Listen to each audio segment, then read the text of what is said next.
Bueno, habíamos visto el jueves pasado, no, sino el anterior, el párrafo 2 del capítulo 21 de la Declaración de Fe, y habíamos visto unos versículos interesantes en el libro de los Hechos, que es el libro histórico del Nuevo Testamento, donde vemos el obrar de los discípulos y de los apóstoles en aquellos primeros tiempos de la iglesia, donde ya se evidenciaba una clara definición y entendimiento de lo que Dios pedía a los creyentes, de lo que Dios pedía a cada discípulo, que era obediencia a su palabra y no dejarse llevar por extrañas doctrinas que aún en ese tiempo, en los principios de la era de la iglesia, ya pululaban por todos lados, por medio de los judaizantes, por medio de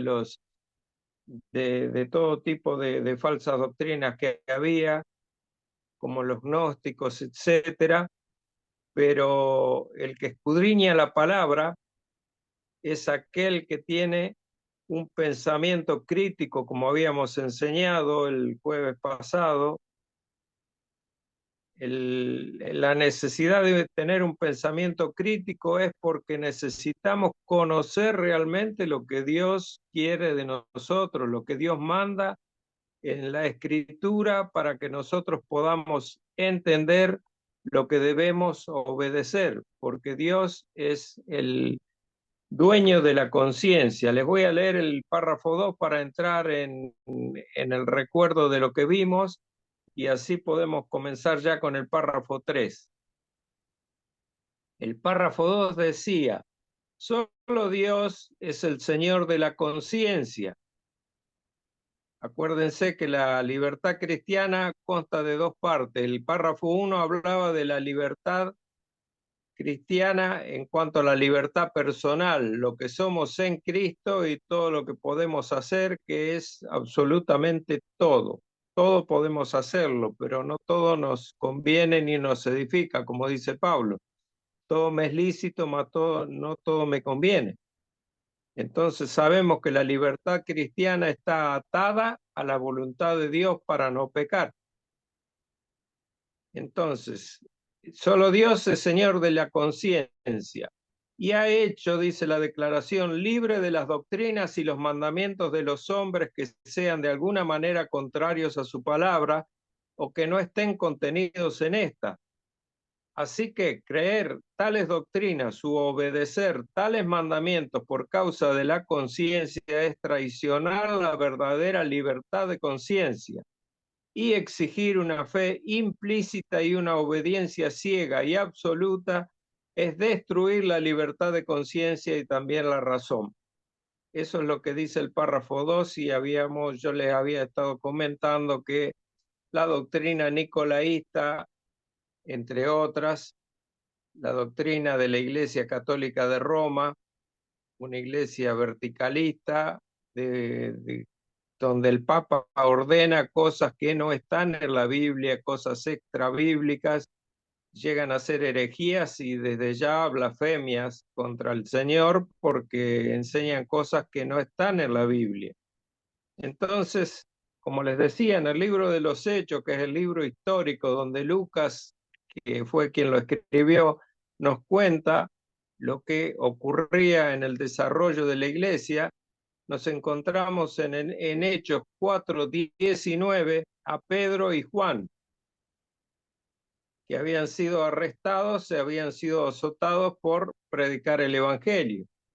Y dice el versículo 19 del capítulo 4: mas Pedro y Juan respondieron diciéndoles: juzgad si es justo delante de Dios obedecer a vosotros antes que a Dios. O sea, ellos tenían muy claramente en su realidad, en su doctrina, a quién debían obedecer en ciertos casos. O sea, habíamos hablado que nosotros tenemos dos leyes que obedecer: la ley del hombre y la ley de Dios. La ley de Dios es lo más importante y primordial para nosotros, pero la ley del hombre debemos obedecerla porque nosotros vivimos en este mundo y vivimos en una sociedad que aunque está corrupta tiene sus leyes y dentro de esas leyes nosotros nos debemos mover. ¿Cuándo debemos o podemos desobedecer al hombre y a sus leyes? Cuando éstas se opongan a lo que Dios dice, que es el caso que leímos de Pedro. Pedro y Juan habían sido azotados. ¿Por qué? Porque predicaban el Evangelio, pero el Evangelio es un mandato de Dios y ellos lo que estaban haciendo es obedecer a Dios antes que a los hombres, como les contesta Pedro. Juzgad si es justo delante de Dios obedecer a vosotros antes que a Dios. Luego, en Hechos 5:29, está Pedro de nuevo con los apóstoles y dice que Pedro y los apóstoles respondiendo dijeron, es necesario obedecer a Dios antes que a los hombres. Ya ha hecho una afirmación directa y concisa y clara, Pedro. Entonces, también tenemos dos versículos más que se los voy a leer antes de pasar al próximo párrafo, que son primera a los Corintios 7:23, que dice, Pablo, por precio fuisteis comprados por la sangre de Cristo, no os hagáis esclavos de los hombres. Nosotros no debemos tener otro amo más que Dios, más que nuestro Señor Jesucristo. No podemos ser esclavos de los hombres. En Mateo 15:9 escribe el evangelista, pues en vano me honran, palabras del Señor Jesucristo, enseñando como doctrinas mandamientos de hombres. O sea, estos eran los fariseos y los saduceos, que decían honrar a Dios, pero Cristo les dice, pues en vano me honran. O sea, inútilmente me están dando honra, difícilmente me están dando honra. ¿Por qué? Porque enseñan como doctrina mandamientos de hombres. Y esto es una característica muy evidente en las iglesias católicas de Roma y en las iglesias anglicanas, por ejemplo, también, que ya vamos a hablar un poquito más adelante de la iglesia anglicana. Con estos versículos nosotros ya nos despedimos de el párrafo 2 y vamos a comenzar con el párrafo 3, la clase de hoy. Esto fue un repaso simplemente de lo que ya vimos, lo vimos con más, por ejemplo, Colosenses 2:20, 22 y 23, si ustedes anotan, anótenselo esos versículos y van a ver lo que dice. Y Gálatas 2, versículo 3. Esos versículos lo pueden tener ahí a mano para ir estudiándolos. El párrafo 3 que vamos a ver hoy dice, los que bajo el pretexto de la libertad cristiana practican cualquier pecado o abrigan cualquier concupiscencia, al pervertir así el propósito principal de la gracia del Evangelio para su propia destrucción, en consecuencia, destruyen completamente el propósito de la libertad cristiana, que consiste en que, siendo librados de las manos de todos nuestros enemigos, sirvamos al Señor sin temor, en santidad y justicia delante de Él todos los días de nuestra vida. Ahora vamos a ver los versículos que apoyan esto. En la introducción que vimos en el inicio del capítulo, me refiero al párrafo 1, hablé del peligro que menciona este mismo párrafo. Me refiero a lo que los puritanos, no sé si se acuerda, llamaban el perverso reaccionismo, refiriéndose al libertinaje que resulta del extremismo en el que puede caer la Iglesia al oponerse, por un lado, al autoritarismo herético, por ejemplo, a la Iglesia de Roma, que en ese tiempo lideraba lo que era el incipiente cristianismo, y por el otro se iban a al otro extremo, que es, caían en el intervencionismo controlador del Estado, o sea, la Iglesia se ponía bajo la tutela del Estado. Esto ocurrió en el reinado de Enrique VIII, por ejemplo, cuando Lutero equivocadamente, para protegerse de la Iglesia de Roma y de su interferencia en los asuntos propios de la doctrina, de la fe, de la sana doctrina, se fue para la protección, según él, creía la protección del Estado y metió a la iglesia dentro del Estado, lo que resultó en un desastre porque el Estado siempre ha sido y será controlador. El Estado es controlador, de la misma manera que la iglesia de Roma es una iglesia de control, de una iglesia controladora. ¿Por qué? Porque es una iglesia que hace lo que dice un hombre, que es la cabeza de esa iglesia que ellos dicen que es el Papa. El de la iglesia cristiana, la única cabeza es Cristo, no hay otra cabeza. De la iglesia católica de Roma, la cabeza es el Papa de Roma, un hombre. O sea, por eso nosotros no tenemos como autoridad al Papa. ¿Por qué? Porque sabemos que la única autoridad para nosotros es Dios, por esto que estamos viendo en este capítulo. Pablo nos aclara sin la posición correcta que debemos adoptar en el marco de la libertad que tenemos en Cristo, que es la única libertad que reconocemos nosotros, en Romanos 6, versículos 1 y 2. Romanos 6, versículos 1 y 2. Escribe Pablo: ¿qué pues diremos? ¿Perseveraremos en el pecado para que la gracia abunde? En ninguna manera, porque los que hemos muerto al pecado, ¿cómo viviremos aún en él? Acuérdense que el párrafo 3 hablaba de la libertad cristiana yendo al extremo del libertinaje. Yendo al extremo del libertinaje. ¿Por qué? Porque la gente, aún hoy, en estos nuestros días, las personas dicen, estamos bajo la gracia, ya no tenemos que estar bajo la ley. Entonces los mandamientos para nosotros no tienen relevancia porque estamos bajo la gracia y todo nos es permitido, todo nos es lícito, podemos hacer lo que querramos. Y se van al extremo de el libertinaje, ya no es libertad, sino es libertinaje. Por eso Pablo escribe: ¿qué pues diremos? ¿Perseveraremos en el pecado para que la gracia sobreabunde? No, en ninguna manera, porque los que hemos muerto al pecado, ¿cómo viviremos aún en él? El cristiano, la libertad del cristiano consiste, como nos enseñaba nuestro pastor Raúl, en poder decir que no, cosa que antes no podíamos. Cuando éramos esclavos del pecado, nosotros no podíamos decir que no al pecado, porque éramos esclavos del pecado, de nuestra propia concupiscencia, de la concupiscencia de nuestra carne, y nos gozábamos en hacer lo que a Dios no le agradaba y ofendíamos a Dios de todas las maneras posibles.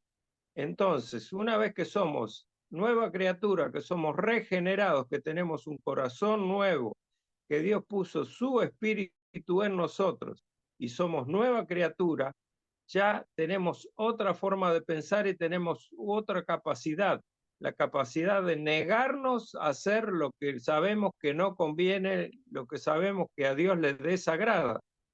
Entonces, el cristiano se caracteriza su libertad en que podemos decir que no.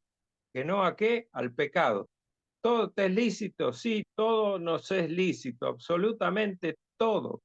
Inclusive las cosas que sabemos que no debemos hacer no son lícitas, pero nosotros sabemos que estando en Cristo fuimos comprados por precio, y ese precio por el que fuimos comprados nos obliga a hacer su voluntad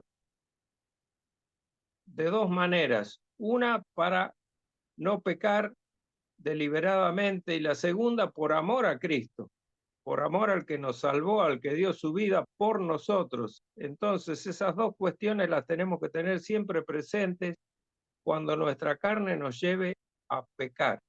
Sabemos que nosotros seguimos siendo pecadores, somos pecadores redimidos, o sea, libertados del poder del pecado, somos justificados, que significa que estamos legalmente declarados justos por parte de Dios por la obra de Cristo en nuestro favor, pero aún seguimos con el estigma del pecado en nosotros, en nuestra carne, hasta que este cuerpo de pecado, como dice Pablo, sea destruido y podamos obtener ese cuerpo nuevo, glorificado, en el último estado que vamos a obtener, que es la glorificación cuando Cristo esté de vuelta, estemos vivos o estemos muertos. De manera que la gracia derramada por Dios en nosotros, los que somos redimidos, dice la palabra que jamás nos da licencia para pecar. Esa sería la conclusión. No tenemos licencia para pecar. Como la gente 007 que tenía licencia para matar, nosotros no tenemos licencia para pecar. El pecado ha sido nuestro amo en la vieja vida, pero ya fuimos liberados de su poder y ahora podemos obedecer a la voluntad de Dios. Pablo esto lo dice en Romanos 6:17, donde dice, pero gracias a Dios que aunque erais esclavos del pecado, erais tiempo pasado, habéis obedecido de corazón a aquella forma de doctrina a la cual fuisteis entregados, en la cual fuisteis sumergidos, donde hemos sido bautizados. Esa nueva doctrina es dada por ese nuevo corazón que tenemos nosotros, que nos lleva a poder dejar el pecado y obedecer de corazón a la doctrina de Cristo, no por obligación, obedecer de corazón por nuestra propia voluntad, que antes no teníamos, porque éramos enemigos de Dios, nos hablaban de Dios y nos daba rabia. No queremos saber nada con Dios. Yo me acuerdo, porque perfectamente me acuerdo de mi antigua vida cuando no quería saber nada con Dios. Blasfemaba grandemente contra Dios. Hoy me da vergüenza una cosa así, pero antes era algo, un común denominador de mi vida, como lo es en la vida de cualquiera que no está en Cristo.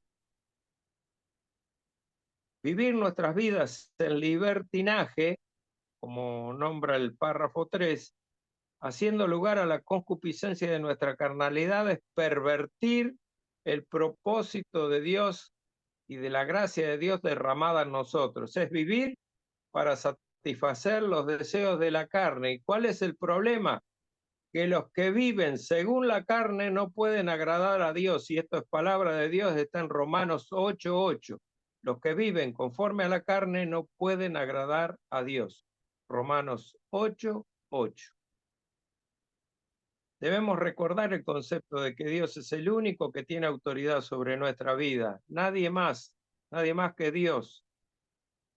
La palabra de Dios es muy clara al respecto. Por ejemplo, si vamos a Romanos 14:9, leemos, porque Cristo para esto murió y resucitó y volvió a vivir, para ser Señor así de los muertos como de los que viven. Él es Señor, Jesucristo es Señor, Jesucristo es dueño, Jesucristo es Rey de nuestra vida. Entonces es muy claro que únicamente la persona de Jesucristo es quien debe señorear en nuestra vida, nadie más, absolutamente nadie más. Por otra parte, hay dos aspectos a los que se refiere la declaración de fe. Por un lado, los creyentes como congregación, esto en Gálatas 5:13, donde escribe Pablo, porque vosotros, hermanos, a libertad fuisteis llamados, solamente que no uséis la libertad como ocasión para la carne, sino servíos por amor los unos a los otros. Y esto es muy importante, hermanos, tener en cuenta una cosa que yo recalco siempre. El Espíritu Santo mora en cada creyente verdaderamente regenerado mora el Espíritu Santo. Pero el Espíritu Santo no tiene control sobre nuestra conducta. El Espíritu Santo es una guía de nuestra conducta junto con nuestra conciencia que nos acusa o nos defiende según para qué lado vayan nuestras decisiones, pero el Espíritu Santo no nos controla. Si el Espíritu Santo nos controlara, todo esto que escribe Pablo no tendría sentido, porque él dice que hemos obedecido y hemos sido de corazón a aquella forma de doctrina a la cual fuisteis entregado. O sea, Dios nos da su doctrina, nos muestra en su palabra su voluntad para con nosotros y para nosotros, para con Él. Entonces, nosotros obedecemos ¿cómo? No por obligación, porque el Espíritu Santo nos controle, sino obedecemos porque Dios nos lo dice y nosotros por amor a Él, eso es de corazón, obedecemos a su palabra. Debemos recordar este concepto siempre, porque Cristo por esto murió y resucitó y volvió a vivir para ser Señor de todos, de los muertos y de los vivos. Recordémoslo bien. Por otra parte, hay dos aspectos a los que se refiere, les decía. Gálatas 5:13 habla a la congregación, a los congregantes. Pero segunda de Pedro 2:1-3 habla a los pastores y maestros que ejercen autoridad sobre esta grey, porque ellos se pueden desviar y pueden enseñar vanidades y errores deliberados a la grey, como dice Pedro en segunda de Pedro 2:1-3. Segunda de Pedro 2, versículos 1-3, que leo. Pero hubo también falsos profetas entre el pueblo, como habrá entre vosotros falsos maestros, que introducirán encubiertamente herejías destructoras y aún negarán al Señor que los rescató, atrayendo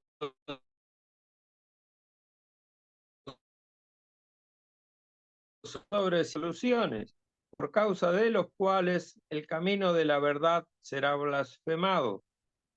Y por avaricia harán mercadería de vosotros con palabras fingidas. Sobre los tales ya de largo tiempo la condenación no se tarda y su perdición no se duerme. Y continúan los versos 18 y 21 diciendo, pues hablando palabras infladas y vanas, seducen con concupiscencias de la carne y disoluciones a los que verdaderamente habían huido de los que viven en error, porque mejor les hubiera sido no haber conocido el camino de la justicia que después de haberlo conocido, volverse atrás del santo mandamiento que les fue dado. Y esta, hermanos, es una muy seria advertencia de parte de Dios a los falsos maestros, en este caso, que tanto se han multiplicado en nuestros días. Ustedes ven en todo tipo de iglesia doctrinas terriblemente heréticas, cerradas y muy direccionadas a lo que se llama ahora el progresismo. La iglesia progresista está muy de moda ahora y la iglesia progresista es un peligro tremendo. ¿Por qué? Porque el progresismo, tal como ya es un hecho y es una tendencia política del mundo, apunta a todo lo que es anti Dios. El movimiento progresista es anticristo, es un movimiento anticristiano. ¿Por qué? Porque avala o promueve el feminismo, y a partir del feminismo viene el aborto, a partir del aborto viene la ideología de género, y a partir de la ideología de género se destruye la familia y se destruye la célula de la iglesia, que es precisamente la familia y el hogar. Entonces, casándose hombres con hombres y mujeres con mujeres, se destruye la familia. Eso ya no es una familia, eso ya no es un matrimonio. Entonces, todo lo que el progresismo enseña y trata de inculcar por todos los medios posibles es anticristiano. Todas estas falsas doctrinas se han introducido en la iglesia y se han introducido no por factores externos que han forzado esto para que la iglesia lo adopte, sino porque los propios pastores y los propios falsos maestros han dado lugar a esto porque les conviene a ellos en su concupiscencia y en su mala acción en cuanto a la espiritualidad y cuidado de la grey. Porque yo tengo que conocer la palabra de Dios además de su ignorancia, ¿no? Porque yo tengo que conocer la palabra de Dios para poder decir que enseño sana doctrina, que enseño realmente lo que Dios dice en la palabra de Dios.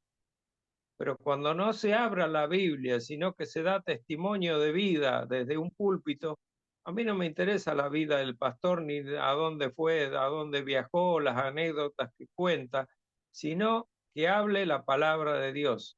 O sea, que haga una predicación expositiva de la palabra de Dios, que es la única predicación que nos asegura que lo que el pastor hable el pastor, enseña es la Biblia y no otra cosa. Yo no voy a escuchar anécdotas ni a que me endulcen el oído, ni a que me calmen mi necesidad de cualquier cosa menos de la palabra de Dios, porque la iglesia no está para eso, sino está para proclamar el Evangelio, y el Evangelio es toda la palabra de Dios, todo el consejo de Dios y únicamente el consejo de Dios.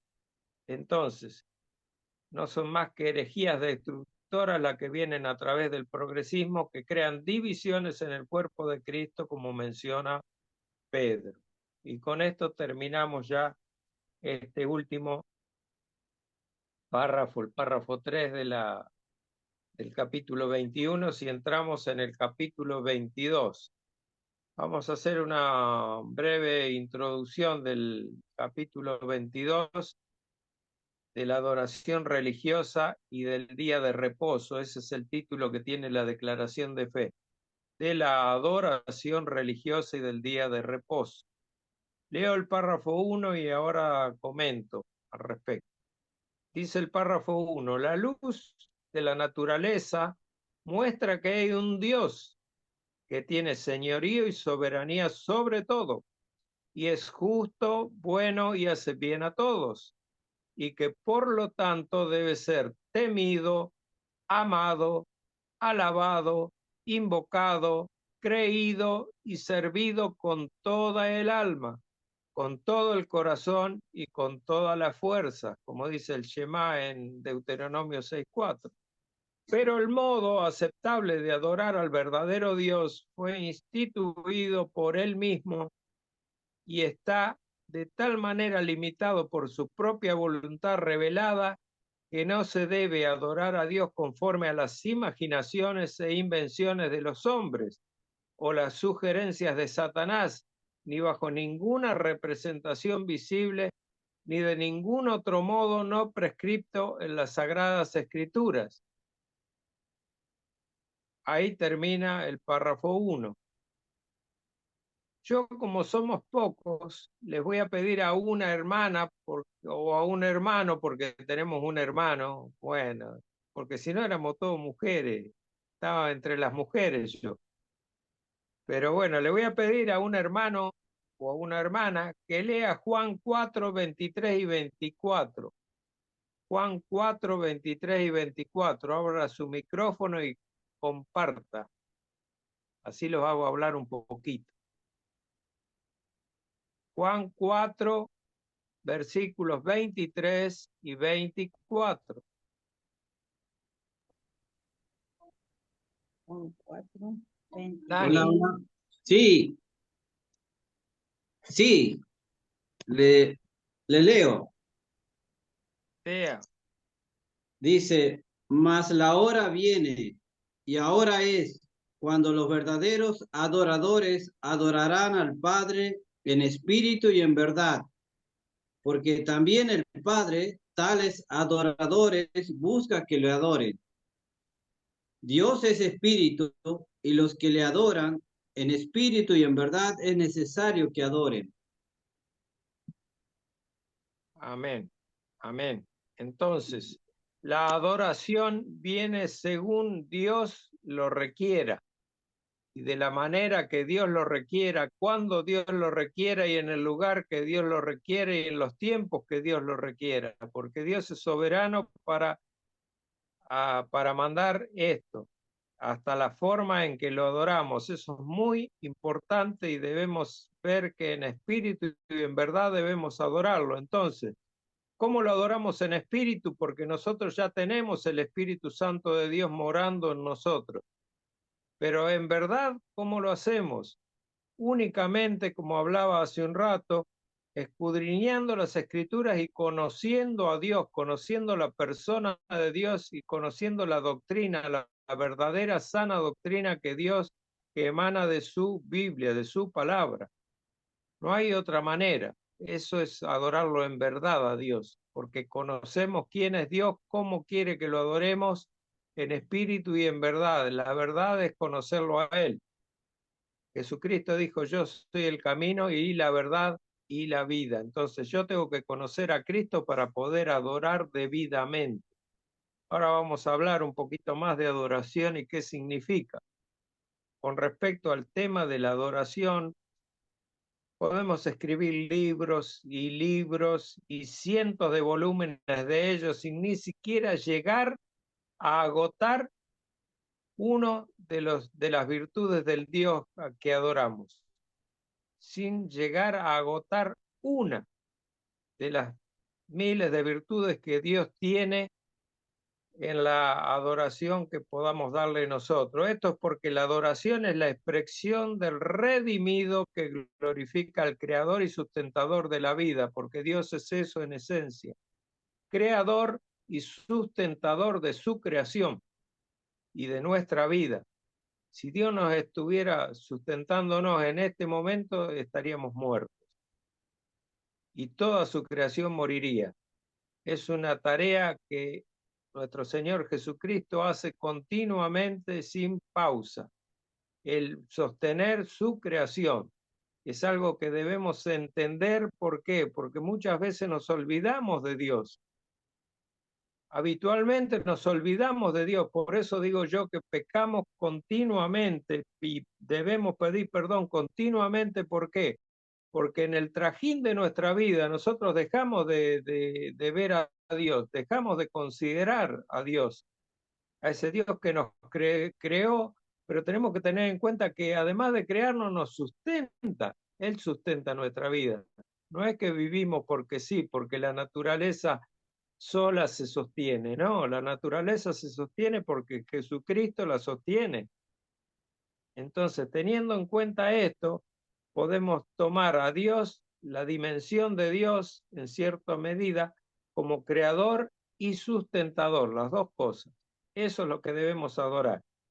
Es lo que involucra todas las actividades que se desarrollan en una congregación como la nuestra de sana doctrina, que alaba, expresa gratitud al Señor de señores, ora, ama al dador de todas las cosas y por sobre todas las cosas.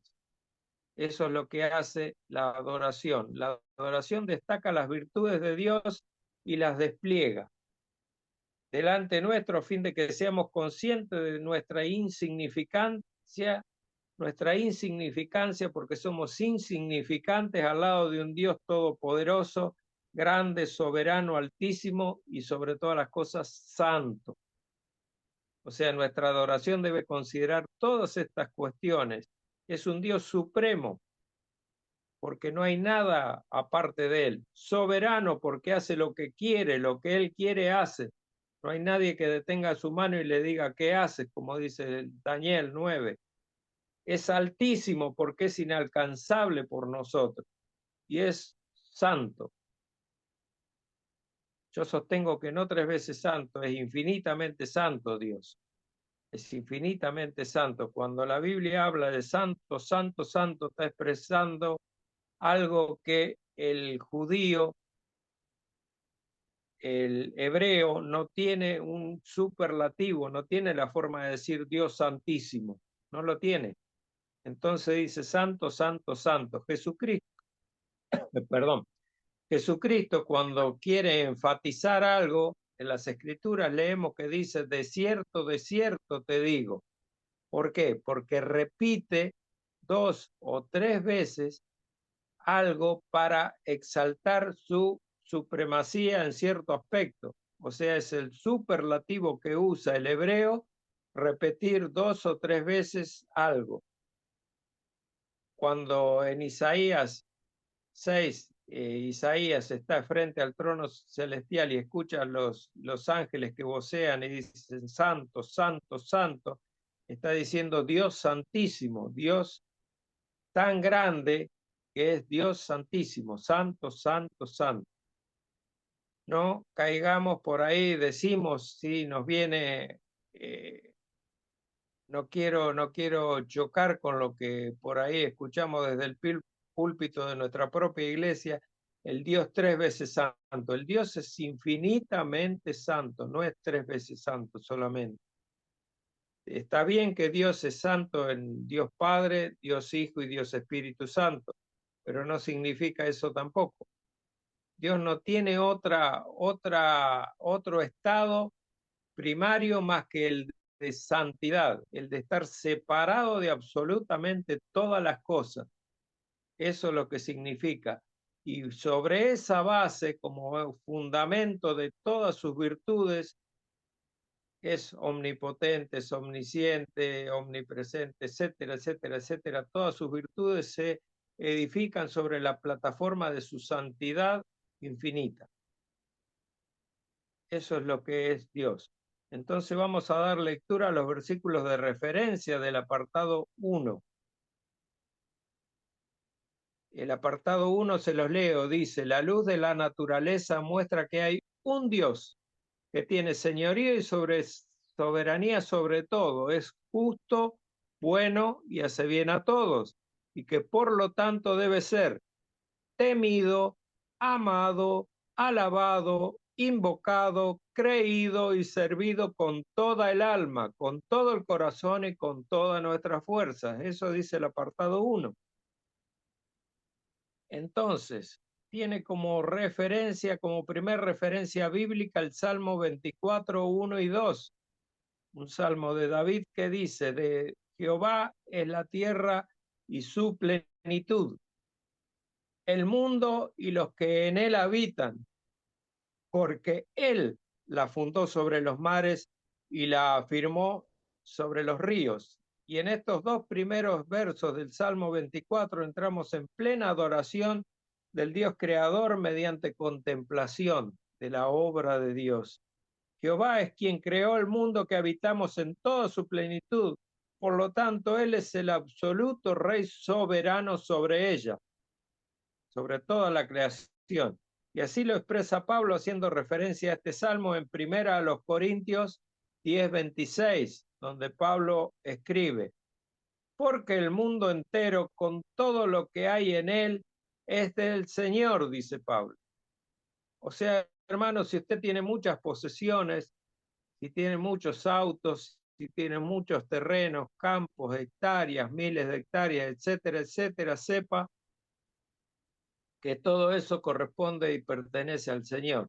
Dios se lo está simplemente cediendo para que usted lo administre, para que usted sea un mayordomo de Él, un mayordomo de Dios.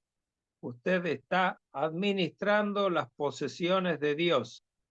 Por eso debe hacerlo con el mayor cuidado, con el mayor de los respetos, y no creerse que usted es el dueño de todo lo que tiene, porque de un minuto para el otro Dios se lo puede quitar, así como le puede quitar también su vida.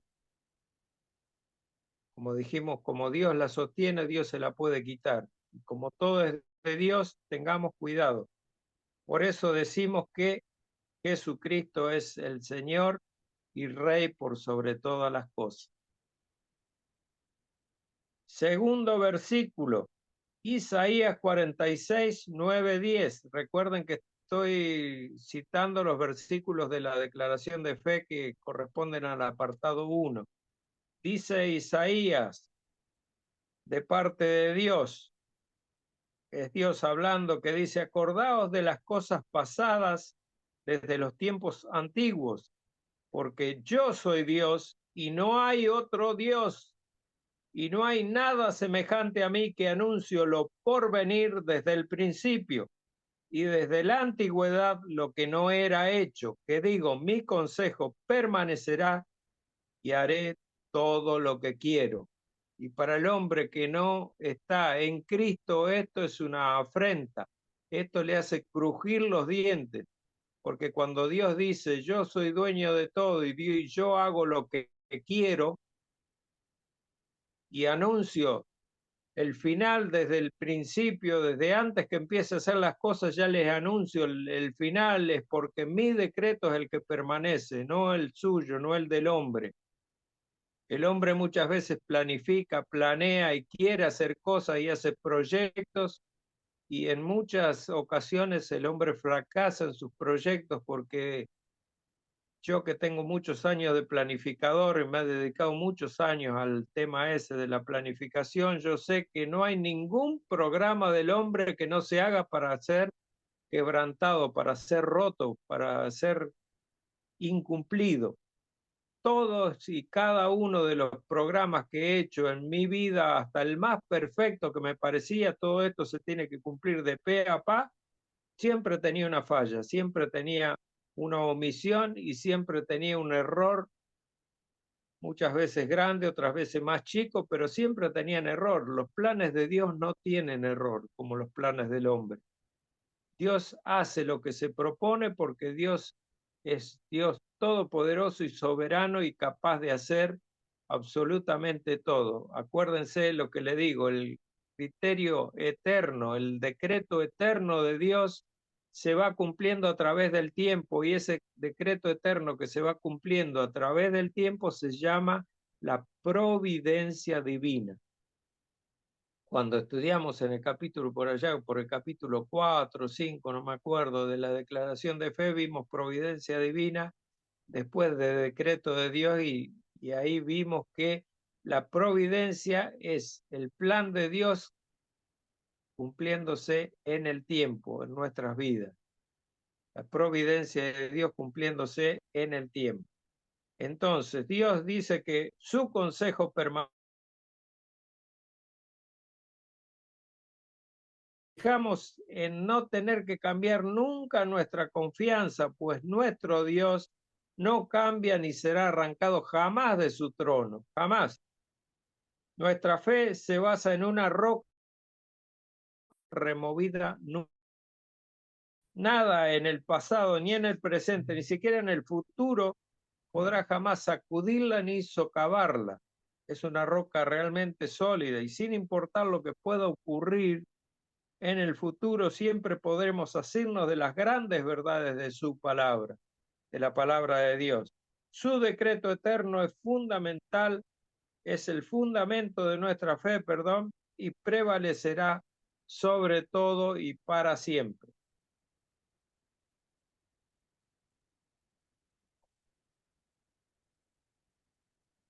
Otro versículo que corresponde a este apartado 1. Jeremías 10, versículo 7. Jeremías capítulo 10, versículo 7. Dice: ¿quién no temerá, oh Rey de las naciones? Porque a ti es debido el temor, porque entre todos los sabios de las naciones y en todos sus reinos no hay nadie semejante a ti.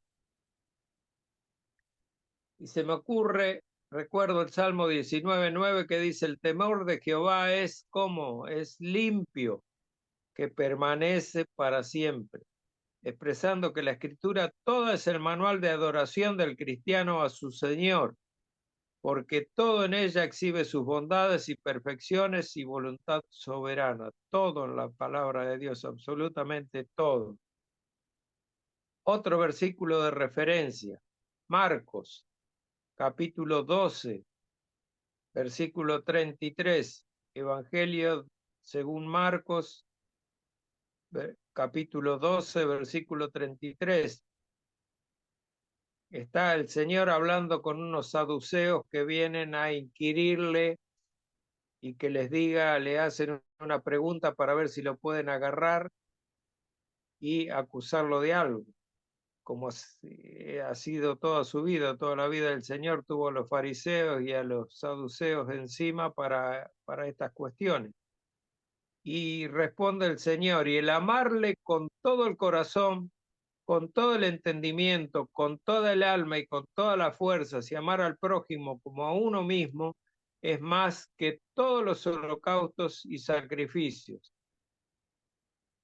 En el Antiguo Testamento, la forma de adoración de los hebreos consistía en sacrificios y holocaustos.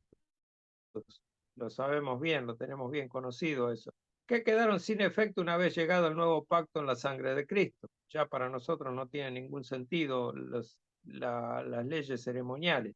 Y así lo expresa este saduceo, asintiendo lo que había definido, era un escriba, lo que había definido antes el Señor Jesucristo, reconociendo que los asuntos morales están por encima de las leyes ceremoniales. Repito, los asuntos morales, o sea, la ley, los 10 mandamientos, recuerden que los 10 mandamientos es la ley moral de Dios, está por encima de todas las leyes ceremoniales, o sea, de todos los sacrificios, de todas las fiestas judías, de todo lo que nosotros podamos hacer en cuanto a religiosidad.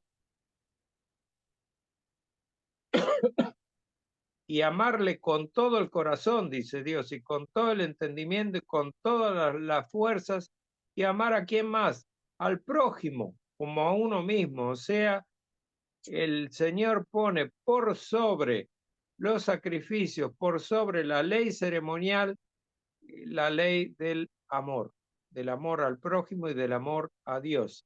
Y hago esta última referencia a este concepto de la adoración citando a Williamson.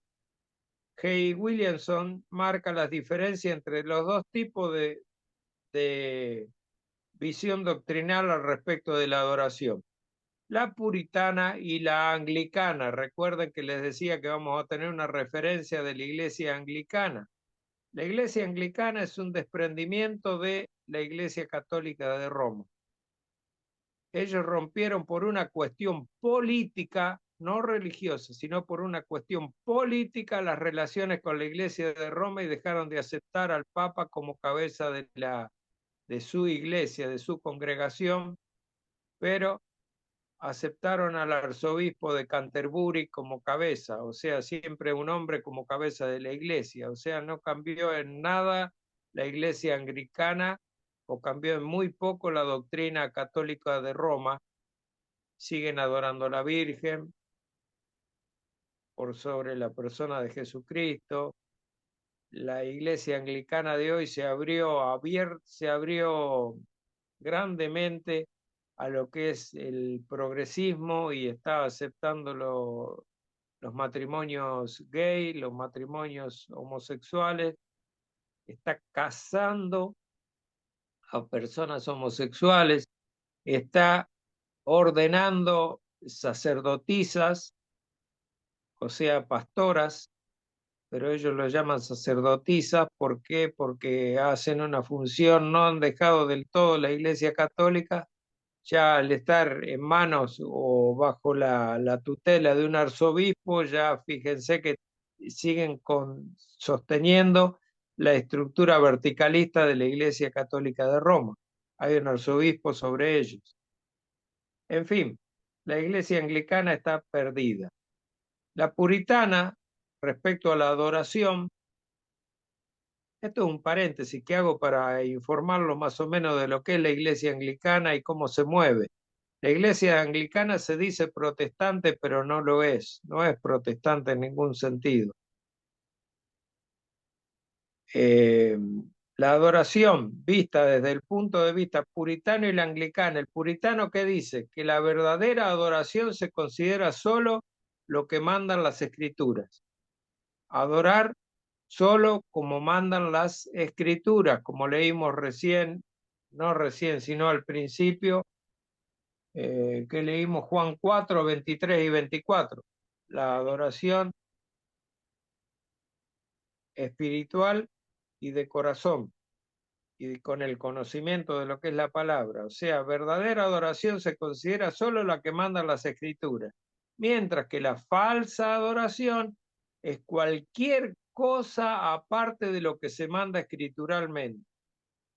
Es blanco y negro. O sea, la verdadera adoración es lo que dice Dios a través de las escrituras. La falsa adoración, absolutamente cualquier cosa aparte de lo que Dios manda. Cualquier cosa aparte de lo que Dios manda. La iglesia anglicana, al contrario, dice que la verdadera adoración es lo que se manda. Además, lo que no está expresamente prohibido. Ya ahí abre una bolsa que yo le llamo una bolsa de gatos porque entra cualquier cosa ahí adentro. Y la falsa adoración, dice el anglicano, que es solo lo que está expresamente condenado o prohibido por Dios. Entonces yo puedo adorar entrando con una moto todoterreno a la iglesia y pegar 2 o 3 vueltas por la congregación y salir, porque Dios no lo prohíbe a eso. En ningún lado de la Escritura va a escuchar que está prohibido por Dios entrar en moto a la congregación.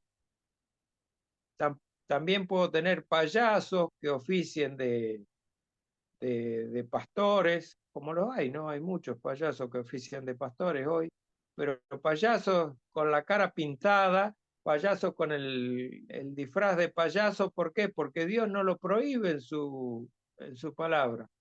Dios no dice no tendréis payaso operando en la iglesia o haciendo shows.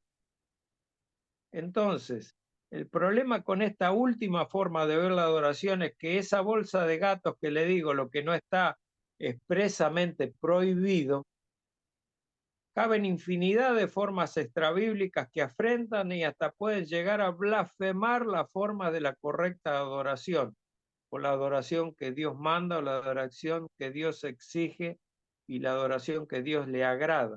Igual cabe para los que consideran falsa adoración. Igual cabe, porque es lo mismo, es una bolsa de gato grande que lo que Dios no prohíbe expresamente es falsa adoración o es verdadera adoración, depende. Un último ejemplo entre muchos que podemos citar es un caso muy característico, muy, ¿cómo le puedo decir? Un caso muy extremo. Está en Levítico 10, busquen Levítico 10 del 1 al 3. Es la muerte de 2 hijos del sumo sacerdote Aarón, que se llamaban Nadab y Abiú. Ahí se relata esto. El relato es aterrador porque los hijos del sumo sacerdote Aarón, cuando desagradaron a Dios en la manera que le adoraron, fueron muertos, fulminados por Dios. ¿Qué fue lo que les acarreó un juicio tan espantoso? ¿Qué fue?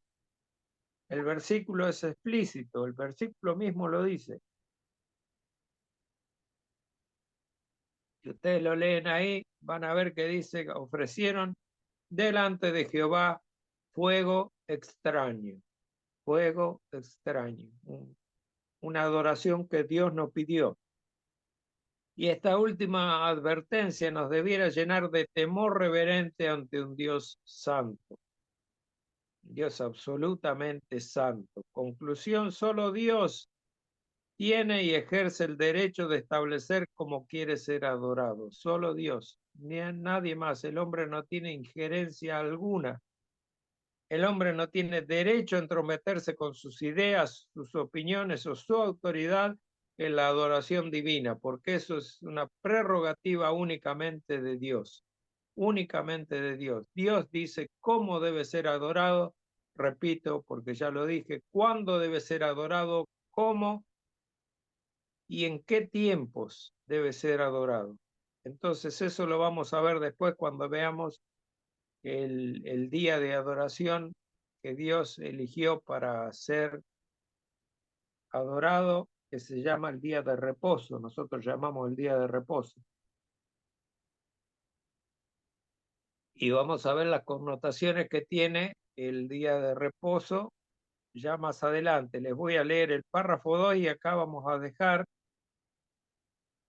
porque lo que sigue es muy extenso y no conviene cortarlo más adelante porque no vamos a entender cómo es el desarrollo del tema. Leo el párrafo 2 y el jueves que viene desarrollamos el párrafo 2 en adelante. Tengan en cuenta que este capítulo 22 tiene 7 párrafos, ¿no? Es bastante extenso y tenemos bastante para ver, así que no nos vamos a adelantar ni nos vamos a apurar. 8, perdón.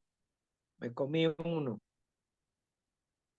La adoración religiosa, dice el párrafo 2, ha de atribuirse a Dios Padre, Hijo y Espíritu Santo, y a Él solamente, no a los ángeles, ni a los santos, ni a ninguna otra criatura. Y desde la caída, no sin un mediador, ni por la mediación de ningún otro, solamente de Cristo. Esto descalifica totalmente de plano a la Iglesia Católica de Roma y a la Iglesia Anglicana. No tiene mediadores salvo Jesucristo. La persona de Jesucristo únicamente es la mediación en la adoración. Y se debe dar a Dios Padre, Dios Hijo y Dios Espíritu Santo, y a Él solamente. Sabemos que tenemos un solo Dios porque Deuteronomio 6:4 dice: oye Israel, nuestro Dios uno es, pero ese Dios es el Dios Elohim. Y Dios Elohim significa el dioses, o sea, el Dios plural. Ellos conocían al Dios plural porque cuando dice, en el principio Dios formó los cielos y la tierra, ese Dios es Jehová, no es Jehová, sino es Elohim, que dice la Biblia. Ustedes tienen que tener la Biblia textual o la Biblia en hebreo para leerlo, y dice Elohim. O sea, el Dios trino creó los cielos y la tierra estaba desordenada y vacía, bla, bla, bla, bla, bla, bla. Y van a ver que Dios y la palabra de Cristo y el Espíritu Santo están presentes. La Trinidad está plenamente presente en el versículo 1 del capítulo 1 de Génesis. Y los judíos lo saben, lo conocen, pero no lo aceptan. Pero nuestro Dios es un Dios trino. El Dios que nosotros adoramos es un Dios trino. Es un Dios en tres personas, por eso la adoración religiosa, dice la declaración de fe, ha de tributarse a Dios Padre, Hijo y Espíritu Santo. Y así debe ser y de ninguna otra manera. Debemos enfocar toda nuestra adoración en nuestro Dios, en el Dios que nosotros conocemos y en el Dios que se revela generosamente en toda la Escritura, en todo el Antiguo y Nuevo Testamento. Bueno, hermanos, hasta aquí llegamos y vamos el jueves que viene a desarrollar también el párrafo 2, que es precioso, un párrafo muy, muy interesante por respecto a la adoración, no a los ángeles, ni a los santos, ni a ninguna otra criatura, porque esa era una costumbre del pueblo antiguo, del pueblo hebreo. El pueblo hebreo era muy de adorar ángeles. Y hasta el día de hoy muchos de los hebreos adoran a los ángeles y tienen en altísima estima antes que a Jesucristo, a cualquier ángel. Aunque no sabemos los nombres más que un par de arcángeles, no conocemos, pero ellos no sé de dónde sacan los nombres de los ángeles y los nombran por su nombre y los adoran, y etcétera, etcétera, etcétera. Pero bueno, allá ellos. La declaración de fe nuestra dice que no a los ángeles ni a los santos tampoco, porque los santos sería adorarnos a nosotros mismos, porque nosotros somos santos.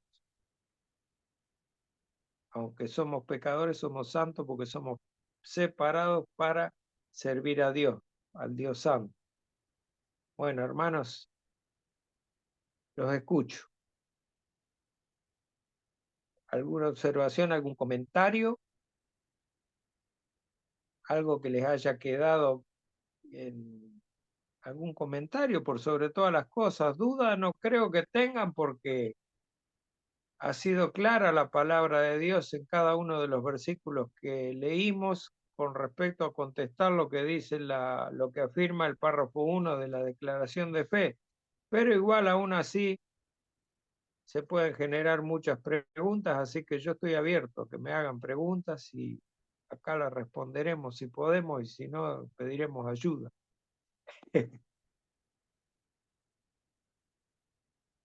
Adelante, hermanos.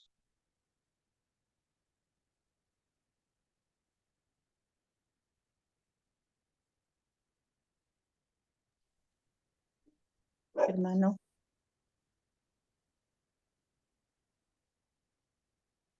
Escucho.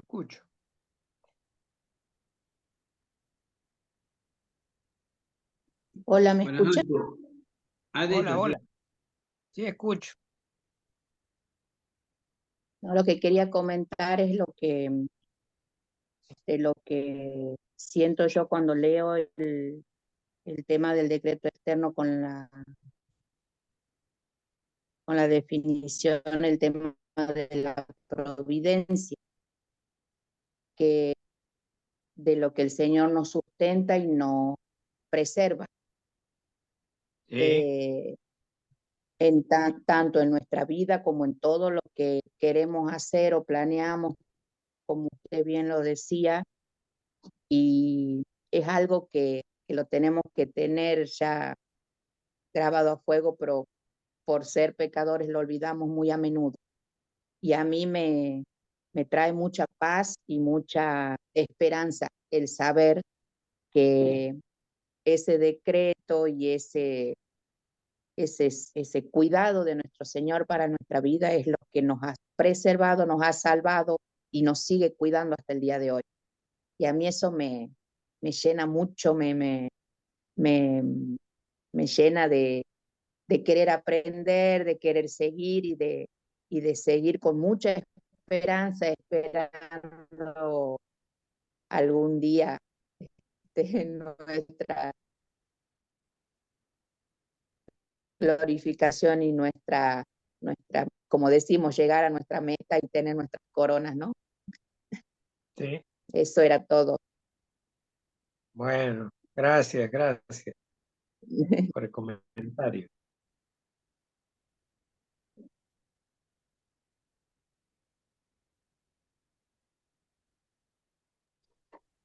Bueno, Oscarcito, Sí, bendiciones. Dani, Sí, sí, sí, bendiciones. bendiciones. La adoración a Dios. Bueno, ahí ha tocado unos puntos específicos donde cómo debemos adorarle, en especial cuando usted dijo, la verdadera adoración es hacer lo que la palabra de Dios dice y En espíritu y en conocerle a verdad. Él, conocerle a Él, digamos, para adorarle en espíritu y en verdad debemos conocerle, conocer las Claro, virtudes que Él tiene, que es sobre todo, y ponerlo a Él encima de todo, de nuestras eh, necesidades, dificultades que estamos viviendo, ponerlo a Él sobre todo, porque soberano es destacar que Él hace las cosas como Él quiere, y aparte no es que lo hace mal, sino que Él es justo, Él es santo, en Él no hay, eh, como algunos pueden decir, no hay mal. ¿Por qué? Porque a veces permite la muerte o toda clase de violencia.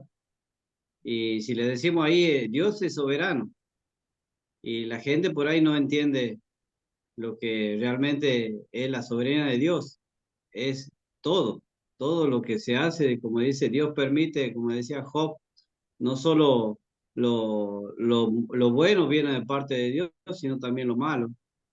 Entonces, entender la soberanía de Dios que es sobre todo y poder conocerle a través de su palabra, nosotros descansamos ahí y podemos adorarle realmente en espíritu, en verdad. Sea la situación que estemos viviendo, debemos adorarle y ponerlo por encima de todo. Como el mundo primero pone las cosas del mundo y si a Dios, como muchas veces por ahí en el trabajo, en algún lugar, en mi familia, me pongo a hablar o a comentar, es como que espera un momentito, ahí todo, espera después. Eh, y así pasa, ¿viste? Primero está las cosas del mundo como si fuera lo más grande, pero bueno, a lo que Dios ha querido revelar, sabemos que Dios está por encima de todo. Y bueno, lo que, lo que hoy podemos aprender acerca de la verdadera adoración es muy lindo para poderlo, cuando nosotros vamos a orar, entramos en adoración a Dios primeramente, dándole el lugar que a Él le corresponde, ¿sí? Entonces, y después vamos conforme a su misericordia, le pedimos conforme a lo que nosotros estamos viviendo, pero primeramente es adorarle a Él, ¿sí? Adorarle en todo. no en parte, sino en todo, porque Él es sobre todo, ¿no? Como dijo acá, Dios es omnisciente, omnipotente, todopoderoso, así que no podemos poner a nadie más encima de Dios. Así que bueno, una vez más podemos aprender algo más sobre cómo adorarle a Dios. Y como dijo usted, está todo muy claro y todavía falta, ¿no? Esto es el principio de lo que podemos aprender acerca de la adoración. Sí, por eso decía al principio que podemos escribir libros y libros y cientos de volúmenes de libros y no vamos a agotar una sola ni una sola de las virtudes, de las No, virtudes no, que Dios despliega delante nuestro, porque así es. es tan grande su persona, es tan grande sus cualidades, porque son todas cualidades en Dios, que nosotros quedamos chiquititos, chiquititos, muy pequeños delante de Dios. Por eso de la oración, que una de las primeras formas de adoración que tenemos nosotros a Dios, el 90% de nuestra oración tiene que ser adoración a Dios, Así es. no pedir. Nosotros tenemos hoy un 50% y 50%, en algunos casos un 90% de pedir y un 10% de adoración. Pero es tan importante el adorar a la persona de Dios, el reconocer quién Dios es, porque lo que llaman el Padre Nuestro, que es la oración modelo que Jesús dejó en Mateo 6, comienza el Señor diciendo, vosotros oraréis así, Padre nuestro que estáis en los cielos, santificado sea tu nombre. Todo eso es adoración a Dios. ¿Por qué? Porque es el Altísimo que está en un lugar inaccesible para nosotros, es totalmente inalcanzable. Y hágase tu voluntad, dice el Señor, así en los cielos como en la tierra. Así en los cielos, ¿por qué? Porque en los cielos es todo perfecto, es todo voluntad de Dios y la voluntad de Dios es hecha por quienes, por los ángeles que son los que le sirven. Es todo perfecto. Nosotros no tenemos idea, no nos imaginamos, yo no me puedo imaginar lo que es el estado de perfección, ni siquiera lo que será tener un cuerpo libre de pecado. Porque al llegar al punto de la glorificación, al recibir nuestro nuevo cuerpo, nosotros vamos a dejar de un plumazo, en un abrir y cerrar de ojos, la forma en que concebimos todo en nuestro exterior. Hoy nuestro contacto con el exterior está conectado por 5 sentidos que tenemos: la vista, el oído, el olfato, el tacto, etcétera, etcétera. Cuando seamos glorificados, nosotros vamos a tener un todo de relación con lo que nos rodea, que va a ser algo indescriptible, algo que no me lo puedo imaginar yo, pero libre totalmente de pecado.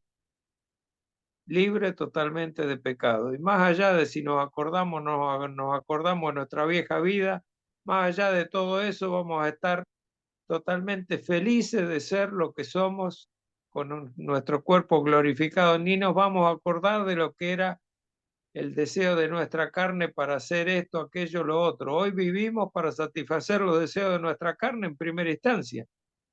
¿Por qué? Porque tenemos necesidades de abrigarnos, de comer, de beber, de hacer lo que nos gusta, de divertirnos, de distraernos. La industria del entretenimiento, ¿por qué ha ganado tanto terreno en estos últimos años? ¿Por qué? Porque el hombre está deseando desenchufarse de toda la carga que tiene en este mundo y volcarlo en el entretenimiento, en desenchufarse, no tener que pensar, no tener que razonar siquiera. Ahora ya tenemos inteligencia artificial en la cual podemos preguntarle cualquier cosa y nos dice, ya no tenemos ni necesidad de estudiar, porque los chicos ya tienen la inteligencia artificial y ya hacen los deberes con la inteligencia artificial, no usan su cerebro, ni necesidad tienen. Entonces, el mundo este nos está llevando para el lado de los tomates, como digo yo siempre, para un lugar que no nos conviene. Y eso es el progresismo, el llamado progresismo, que de progresismo no tiene nada, porque en vez de progresar el hombre va para atrás. El hombre nunca va a dejar de ser un pecador, el hombre nunca va a dejar de estar inclinado para el pecado, jamás, hasta que seamos glorificados, aquellos que somos destinados para eso. Fíjate, Daniel, que la soberanía que vos nombrás de Dios, hasta en muchos de nuestros hermanos es negada, porque hay muchas congregaciones que son de tendencia arminiana que se niegan a hablar de la soberanía de Dios y que Dios hace lo que quiere, no les gusta escuchar eso, y son supuestamente creyentes. Así que así estamos, y así estamos. Y hoy lo que yo le decía, un poco en broma, es la realidad. Hoy tenemos payasos en los púlpitos. Hoy tenemos payasos en los púlpitos. No tenemos gente seria que haga una predicación expositiva. No tenemos un John MacArthur que lea la Biblia, que lea 4 o 5 versículos bíblicos y explique esos versículos bíblicos, haga una exégesis de eso. Tenemos muy poca gente que hace eso. Muy pocos hermanos que hacen eso. Muy pocos maestros que hacen eso. Pero debemos adorar a Dios de todas maneras en espíritu y en verdad, porque esa es la forma que él ha determinado en Juan 4, 23 y 24, cuando le dijo Jesús a la mujer samaritana: ustedes adoran lo que no saben, pero Dios busca verdaderos adoradores que adoren como en espíritu y en verdad. En espíritu porque Él nos da su espíritu, y en verdad porque realmente conocemos a ese Dios que nos salvó. Y eso nos puede llevar a la adoración. Ya por ese hecho solamente nos lleva a adorar a Dios. Ese hecho solamente portentoso nos lleva a adorar a Dios. Porque ¿quién se iba a fijar en nosotros? Sí, sí, de hecho, es que lo que nosotros estamos haciendo aquí es adorarle a Dios, Amén.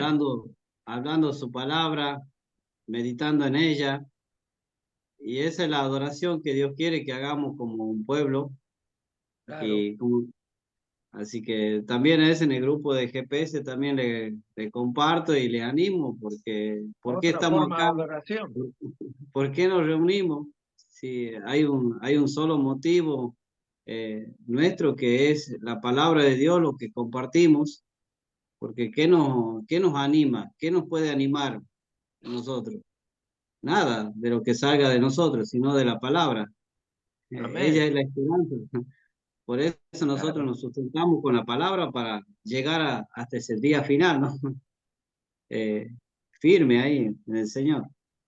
Así que Hermano, bueno, y lo que usted decía, agregando a lo que usted dice, este, adorar en espíritu y en verdad, o sea, aprendiendo lo que la Escritura dice, nos libra de la emoción, porque esa emoción siempre está condicionada al cómo vamos ese día o qué semana tuvimos, y caemos en la falsa adoración, que es lo que está diciendo el hermano, que nos vamos para cualquier lado.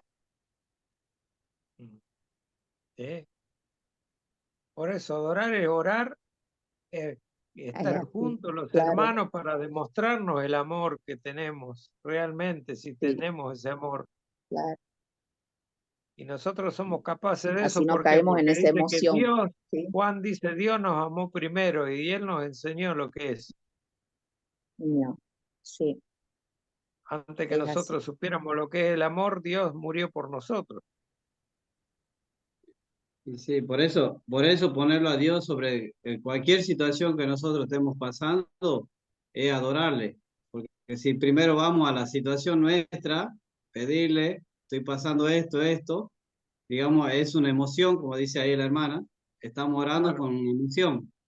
Pero si lo ponemos a pesar de la situación, ponerlo a Dios sobre estas situaciones, eso sí, creo yo, es una adoración verdadera.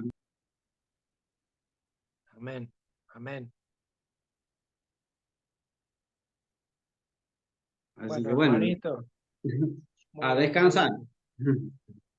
muy, A muy mi lindo madre, el no sé tema cómo está ahora, y se va a poner ¿ya más está lindo a durmiendo? partir del párrafo 2, ya se va a poner más lindo porque vamos a entrar en una serie de temas que hablan ya, vamos entrando más en el tema de la adoración. Y son dos temas, la adoración religiosa y el día de reposo. Son esos dos temas que trata este capítulo. Y con el día de reposo vamos a tener bastante para escarbar, para hacer apologética también, defensa de la fe y ver por qué el sábado, si el sábado o el domingo, por qué un día de adoración, de qué trata el día de adoración. En fin, hay muchísima tela para cortar todavía en este capítulo 22. Muy lindo capítulo, me gusta mucho. Bueno, hermanitos, vamos a orar para cerrar. Si no tienen otra cosa que comentar. Carmencita, ¿quieres comentar algo? Pues nada, que cada día, pues uno se siente, yo considero que la emoción también es buena cuando uno conoce más a Dios y tiene esa comunión más con Él.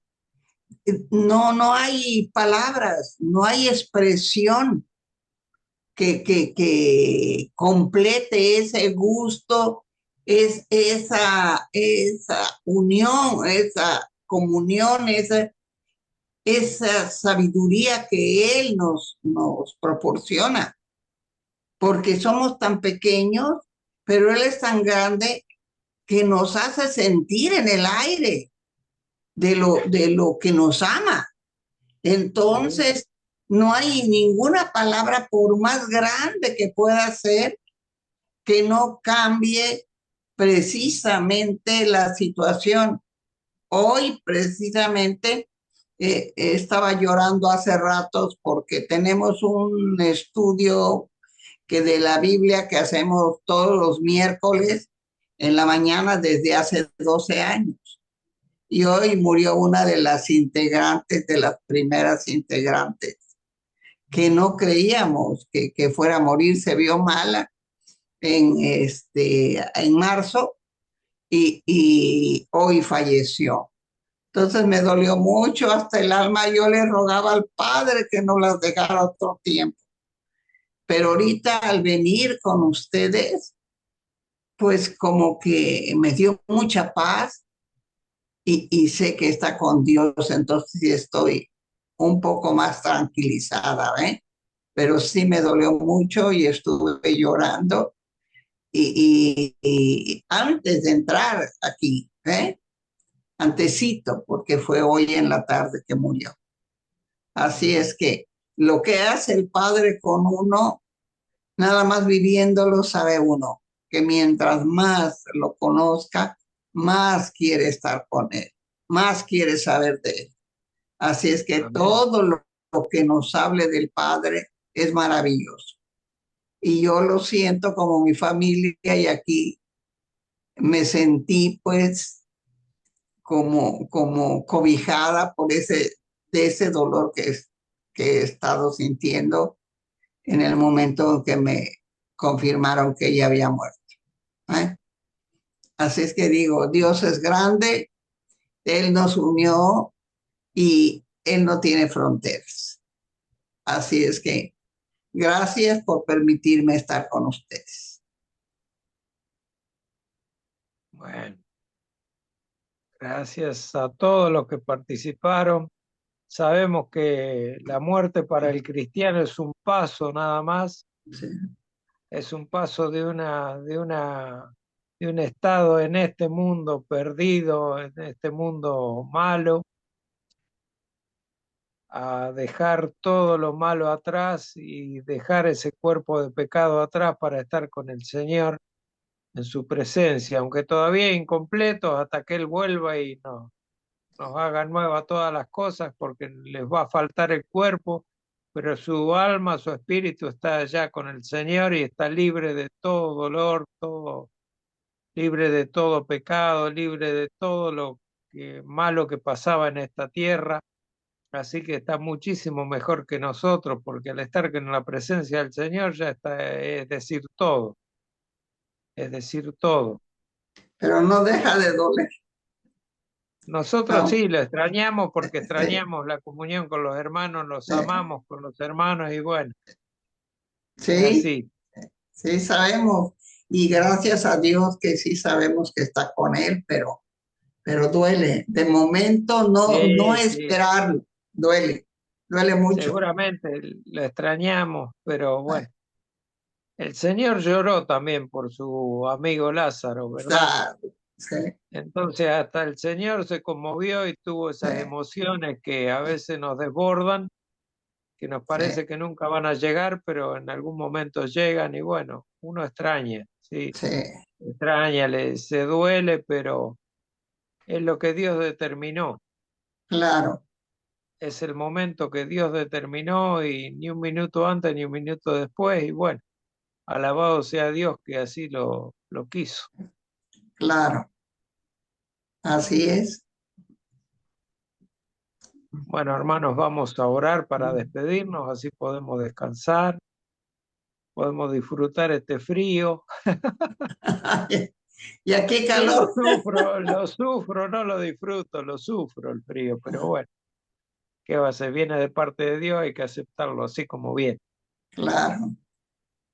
Padre nuestro, Señor, te damos gracias, Padre, Padre bueno, porque hemos escuchado tu palabra, hemos escuchado cómo quieres ser adorado, Señor, porque tú lo has dispuesto de esa manera y así debe ser y no de otra manera, no de como nosotros querramos, sino como tú quieres, como tú lo ordenas, como tú lo demandas, Señor, porque tú eres el Rey soberano por sobre todas las cosas y tienes todo el derecho porque tú nos creaste y tú nos sustentas. Tú sustentas toda la vida y todo lo que has creado está en tus manos. Como dice el salmista, en tus manos están nuestros tiempos. A ti te pertenecemos y no a nadie más. De ti dependemos y de nadie más.